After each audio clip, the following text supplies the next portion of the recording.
What's going on, everyone? This season is going to be, I'm telling you, it's going to be special, right? So the Los Angeles Lakers didn't receive a single vote for the 2026 NBA Finals. Not one GM in the league said that they believe the Lakers can win the NBA Finals. This is a team, okay, with LeBron James and Luka Doncic. Luka Doncic is probably going to be the healthiest, most conditioned, best version of himself. You have LeBron James, who for the first time in his career is going to get to be the second option, play more off ball, not have as much responsibilities, and may end up being the greatest second option ever.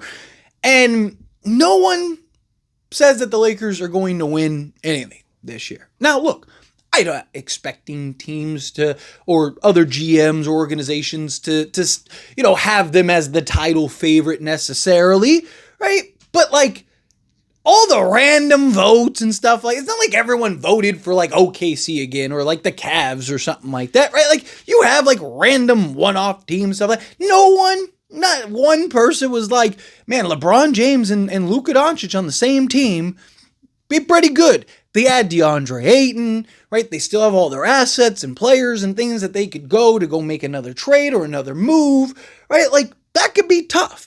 Now, again, are the Lakers a perfect team? No, right? Is there a version of this team, though, that can win an NBA championship? Absolutely. Just like I've said, there's versions of this team that's a play-in team. There's versions of this team that, like, just like every team in the league, there are versions of things that they're really good, and then there's versions of those teams that are really bad, right?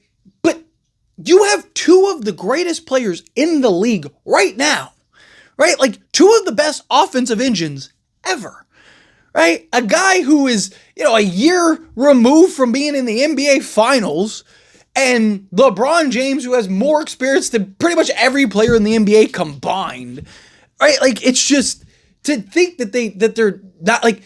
The expectations are like they're going to be like an average team. And look, maybe they will be, right? But I think they're going to be very good. Look, if any team, I don't care who it is, it could be a G League team. It could be, a European team. If any team in the league got Luka Doncic and DeAndre Ayton in a 5-month span, even with DeAndre Ayton checked out in Portland and all that stuff, every team in the league, every person in the league, everybody would be screaming from the rooftops that team is now a title contender. Bradley Beal went to the Phoenix Suns and everyone picked Phoenix to be the greatest team ever assembled, right? And I was like, what are we talking about here, right? Like, are the Lakers clear and far and away the best team in all of basketball? No, but there isn't that team. There isn't. There's no Kevin Durant on the Warriors where it's like, why are we even playing this season? We know who's going to win outside of injuries, right? But the Lakers are a very good basketball team. They were a 50-win team last year, the 3 seed, right? And that was with like 5 different variations of this Lakers team. That was with the first-year head coach and JJ Redick, who I thought was very good, but he had his flaws, right? He had his issues. And then on top of that, you didn't have a fully healthy LeBron. You didn't have a well-conditioned, motivated, hungry Luka Doncic, right? Like, you didn't have a lot of the things that you have now. Oh, yeah, and by the way, you didn't have a center. And you got probably the best center option you could have gotten. Again, any team in the league gets Luka Doncic and DeAndre Ayton in like a 5-month span. Everybody is screaming that team is a title contender.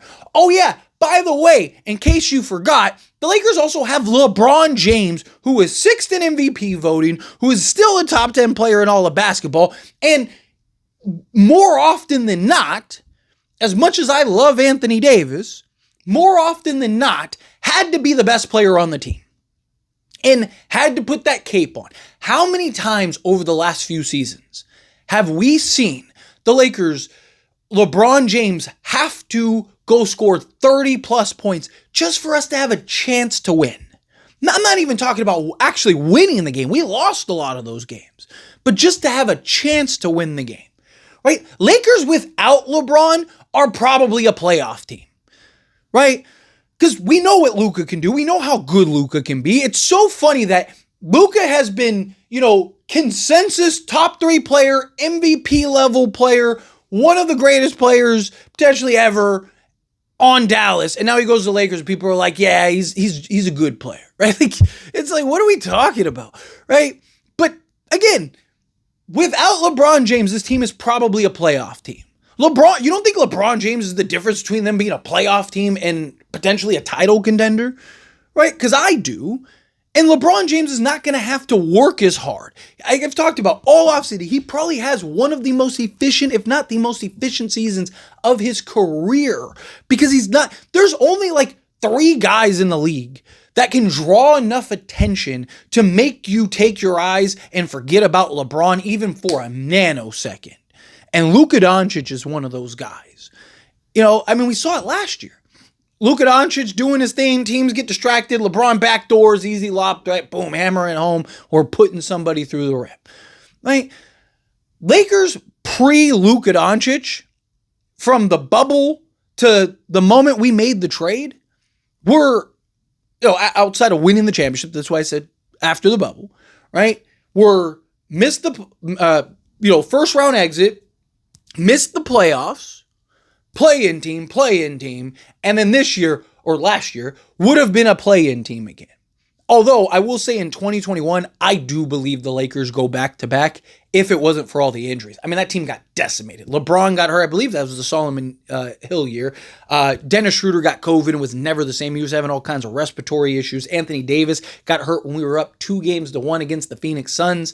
And then, LeBron James was on one leg in the NBA playoffs. Even Andre Drummond, who was averaging a double-double for us, even he had a toe injury going into the postseason. So, that team, I actually think would have went back-to-back. But even last year, Lakers are probably a play-in team again if it wasn't for the Luka Doncic trade.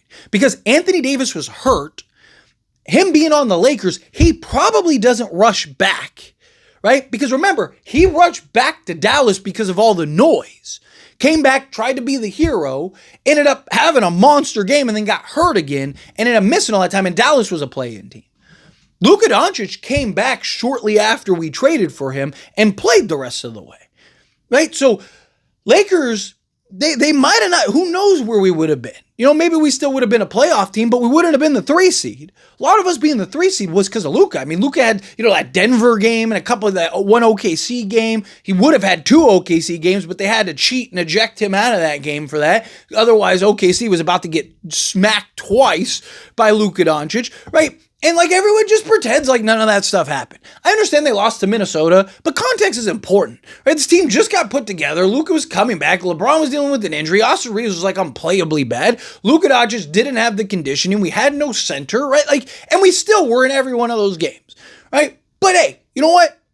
Minnesota smacked us in the mouth, right? No problems. You're right. But we just got the best center option we could have gotten, period. Literally.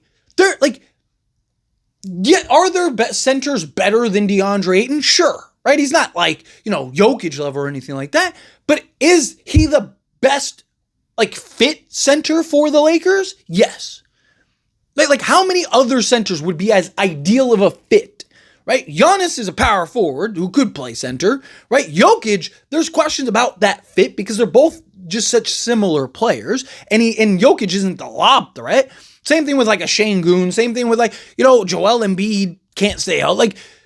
DeAndre Ayton, you can make an argument, is the best fit for Luka Doncic you could ask for in the league.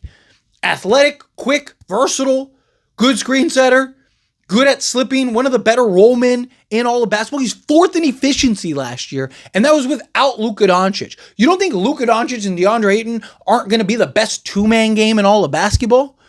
Of course they will be. Last year was Jalen Duren and Cade Cunningham. I'll take DeAndre Ayton over Duren, and I'd take Luka Doncic over Cade Cunningham. Right?